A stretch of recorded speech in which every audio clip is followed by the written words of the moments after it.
Nós vamos agora falar sobre as mensagens trocadas por Fabrício Queiroz com a ex-mulher do miliciano Adriano da Nóbrega, que são a prova que podem permitir sobrevida à investigação do senador Flávio Bolsonaro sobre o caso das rachadinhas no antigo gabinete na Assembleia Legislativa do Rio de Janeiro. Bom, muito bem, então para discutir o assunto, quem está ao vivo conosco é o Matheus Falivene, doutor em Direito Penal pela USP. Bom dia, Matheus, muito bem-vindo ao Jornal da Manhã, segunda edição. Bom dia, muito obrigado. Matheus, vamos lá. Essa prova é a única obtida de forma independente de relatório do COAF, que é o órgão federal de inteligência financeira, que ainda está sob risco de anulação em julgamento no STJ.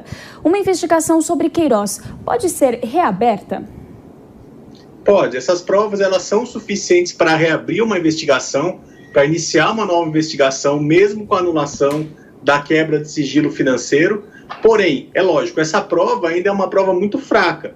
O Ministério Público e a polícia terão um grande trabalho para tentar reconstruir o conjunto probatório, porque essas provas das mensagens, apesar de serem importantes e poderem fazer com que as investigações sejam reabertas, elas não são suficientes para uma futura condenação. Então, mesmo com elas, o Ministério Público e a polícia terão ainda um grande trabalho pela frente.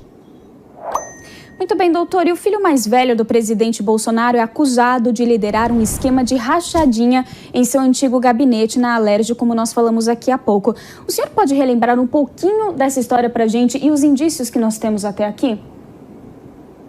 Sim, bom, a história do caso ela é bastante complexa, ela é bastante extensa, né? Porque até porque envolve outros políticos. A questão da rachadinha é o chamado crime de peculato, que é o crime previsto no artigo 312 do Código Penal, que basicamente é quando uma pessoa se apropria, um funcionário público se apropria de dinheiro de origem pública, de dinheiro público.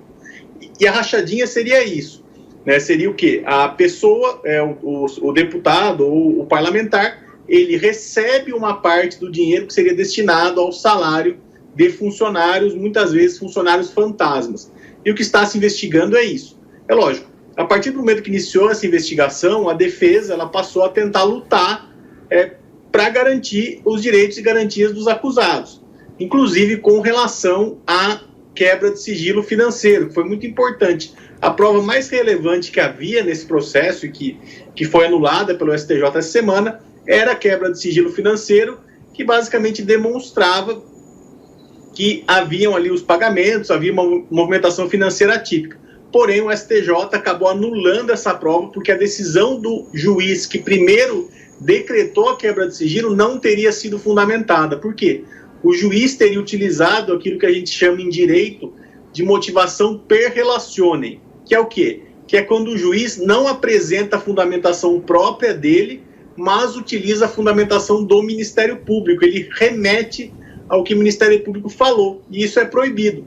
O nosso direito não permite isso, porque o juiz tem que fundamentar nas palavras dele, e não nas palavras de uma das partes do processo. Isso acabou levando à anulação, então isso leva a investigação a um momento praticamente inicial, e agora, né, tanto a polícia quanto o Ministério Público terão que buscar novamente a quebra de sigilo, desta vez pelo meio correto, e isso pode atrasar bastante as investigações e fazer até com que eventualmente ocorra uma prescrição, dependendo de quanto isso demorar. Agora, doutor, nessa última terça-feira, a 5ª turma do STJ anulou a decisão que quebrou os sigilos bancários e fiscal de Flávio Bolsonaro, Queiroz e também de outros investigados. Há vias judiciais para se obter uma nova quebra de sigilo? Sim. Com a anulação, agora o Ministério Público terá que, de forma fundamentada, requerer uma nova quebra de sigilo e o juiz decretar fundamentando, com uma decisão fundamentada, que esse foi o erro, né? O juiz não fundamentou da forma correta e acabou gerando esse resultado. Então, agora sim, o Ministério Público pedindo e o juiz fundamentando, novamente poderá ser quebrado o sigilo e surgirão daí novas provas. Por quê? Aquelas provas que decorreram do sigilo que foi quebrado e anulado, agora são imprestáveis, são provas ilícitas e não tem mais valor. Então, quer dizer, vai começar desde o zero, isso anula também a denúncia, e aí que está a questão da prescrição, né? Você anula a denúncia ofertada, então o Ministério Público vai ter que investigar de novo, oferecer uma nova denúncia, o juiz receber de novo. Então, a tendência é que demore bastante, porque é como se a investigação voltasse lá do início, do final de 2018. E o que alega a defesa de Flávio Bolsonaro? Olha, as questões o que a defesa alega são questões processuais, na verdade, questões procedimentais. Num dos...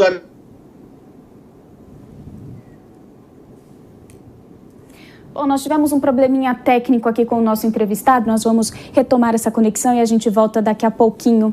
Bom, por enquanto nós vamos conferir então o depoimento do senador Plínio Valério pelo PSDB do Amazonas, porque o Brasil não pode mais esperar.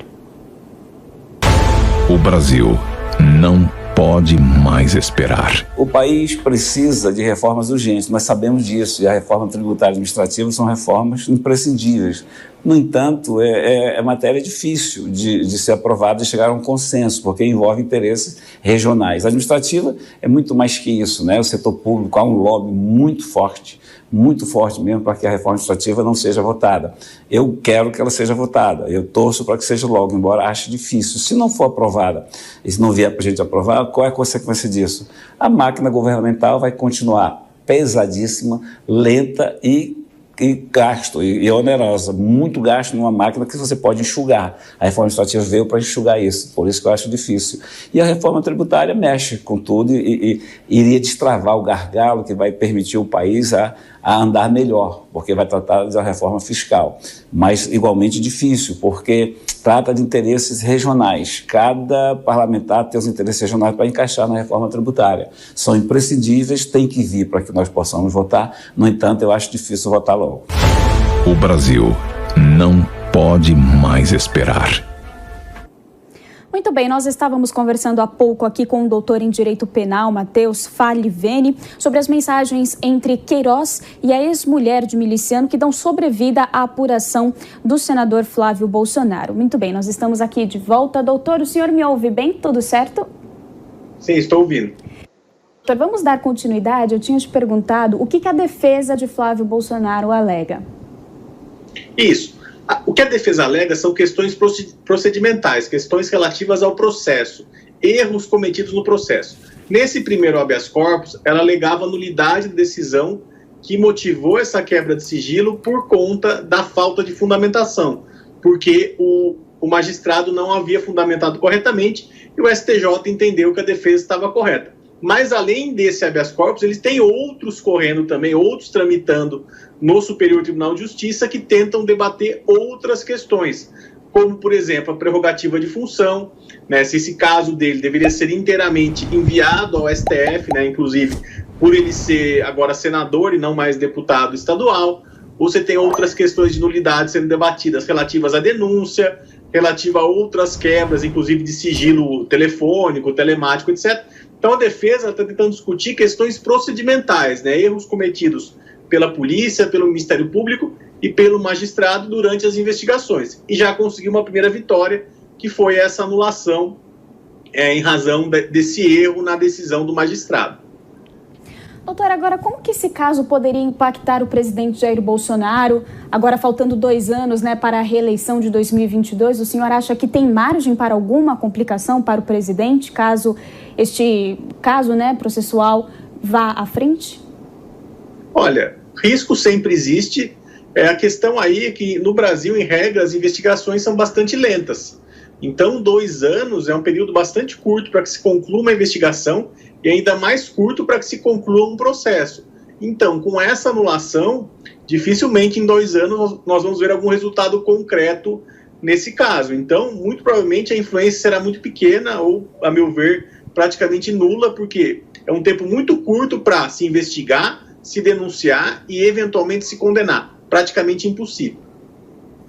Muito bem, nós conversamos com o Matheus Falivene, doutor em Direito Penal pela USP. Doutor, muito obrigada aqui pelos esclarecimentos, pela conversa. Muito obrigado, bom dia. Igualmente. Agora são 10h45.